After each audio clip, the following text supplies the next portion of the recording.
I Am Jim Henson by Brad Meltzer, illustrated by Christopher L. Phillips.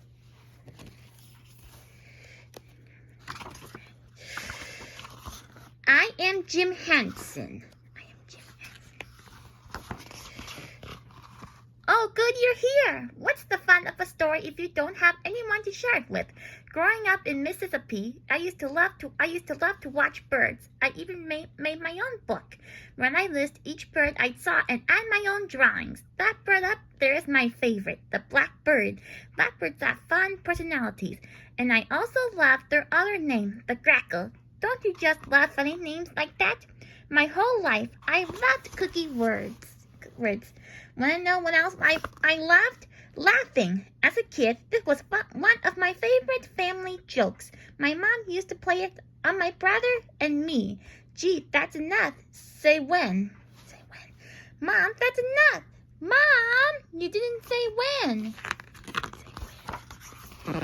At 8 years old, I'd come here to the movie theater. Every Saturday, this was my favorite place. For 15 cents, I could get a bag of popcorn and spend the whole day watching cartoons, newsreels, action movies, and comedies. My favorites were the ones with wild clothing and far-off locations. My favorites were the ones with wild clothing and far-off locations, like the Old West or foreign countries. The rest of the week, my friends and I will recreate what we saw in the movies, using homemade props and costumes. Bedsheet as turban. Look, the great snake charmer. Garden hose as snake. Look, a star tattoo. Cookie cork cut like a star and charred black. Star tattoo the bad guy in the movie. With a little imagination, we started pretending there was no limit to what we could create. My grandparents played a big role in my life.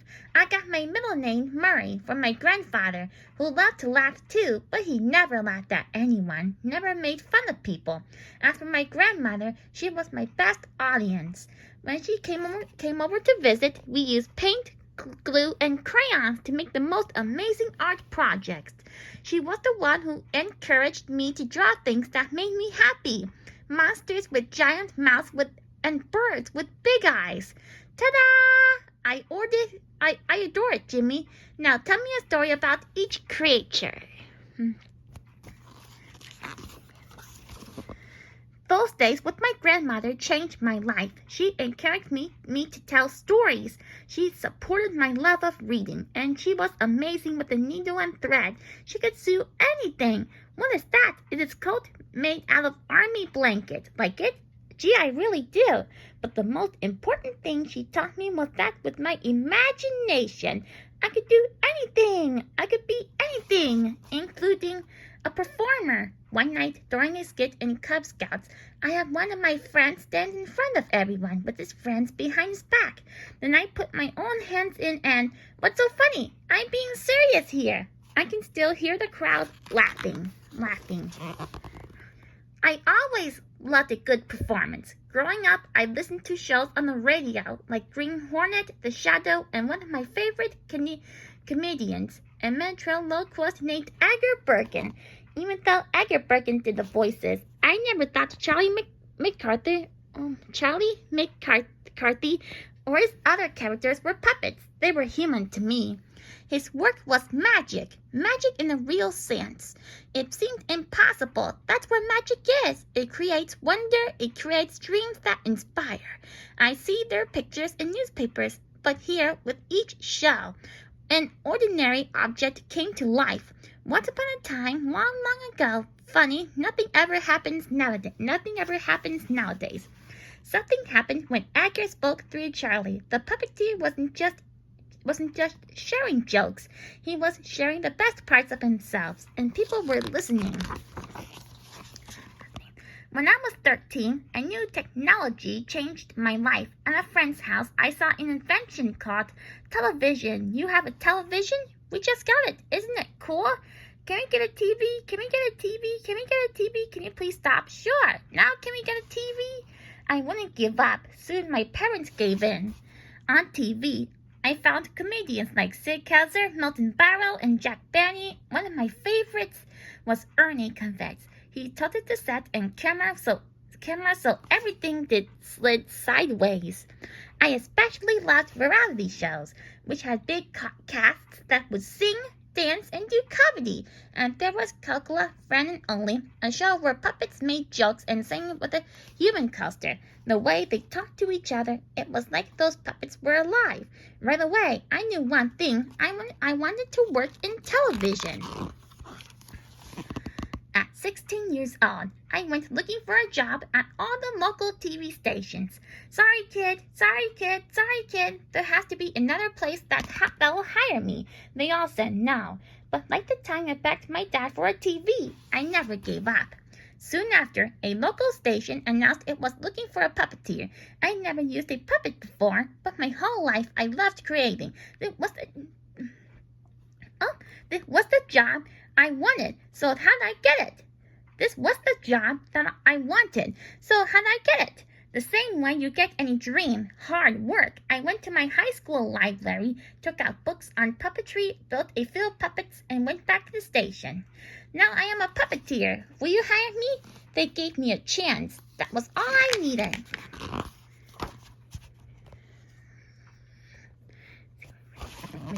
Was my first show a success? No, it was canceled, but did I give up? Not a chance. My partner and I continued working hard, and eventually we got our own 5 minutes before the Tonight Show. Along the way, we came up with a name for our characters. We called them Muppets, playing around with the word puppet, but really it was just a fun word like crackle. By the way, this is Jen. She worked on the shows with me. We're going to get married one day. Wait, we get married? Don't ruin the ending. Our show was called Sam and Friends. We needed a new puppet, and the answer was right in plain sight. I was 18 years old and found my mother's old wool coat. I cut it apart and sewed a new body. My grandmother taught me that one. I gave it a pointed face. I glued on the halves of a ping pong ball for eyes, and then I became the one who performed his voice. Yes, he was turquoise back then. He was even a frog, but he did have a name, Kermit. With each show, I kept inventing new characters, dreaming up new ways to make people laugh. On TV, unlike a puppet stage, there were no walls, so we could film our Muppets from far away, or bring them really close for an easy laugh. And while old-fashioned puppets had frozen expressions, our Muppets' faces could move. We could do faces that were funny, angry, or even sad. To make our Muppets seem even more real, we crossed their eyes slightly. This gave them focus. Now they started to come alive. But do you know my real secret? Practice. We would practice in a mirror over and over until it was just right. The only way people will feel a sense of wonder was if we could give each character a life of its own. Let's do it again, fellas. This is Jerry Joel, who writes for the Muppets, Don Juan, who helps build the Muppets, who's Yoda, and Frank Oz, who will be the voice of Performer and Grover, and even Yoda. Don't ruin the ending. We did commercials and performed on other shows, but like so much of life, it was all just training for our next venture. 2 TV producers named John Gans Cooney and John Stone were about to give me the opportunity of a lifetime. We wanted to create a show that would change the lives of children, especially those whose families don't have a lot of opportunities. We want a show that can help them learn to read and count. It can be funny, right? Right? They even had a name for it. Since kids love the Muppets, we built Muppets who could interact directly with the kids. We began a big yellow bird who was a child himself. That's me. I'm Big Bird. Then we added a grouchy green monster named Oz. They know who I am. On November 10th, 1969, the first episode aired. It was a smash hit. Every episode episode, Sesame Street taught the ABCs, C's for cookie, and 1, 2, 3s. That's 4. 4 beautiful facts. It was one of the first shows to have kids of different races playing and learning together. It taught kids how to share, how to take turns, and how to get along. Certainly, with all its many creatures, it made us laugh. But at its best, with songwriters like Joe Rapunzel, Sesame Street made us think, especially about what kind of people we wanted to be. Green's the color of spring, and green can be cool and friendly and green can be big like an ocean, or important like a mountain, or tall like a tree. Through song, the whole world heard that green and all of us can be anything. Isn't it beautiful to see the world like it? In fact, Kermit's humor name never came from making fun of people. It came from bringing us together by focusing on the good in everyone. My own sense of wonder took over, and my dream of entertaining others came true.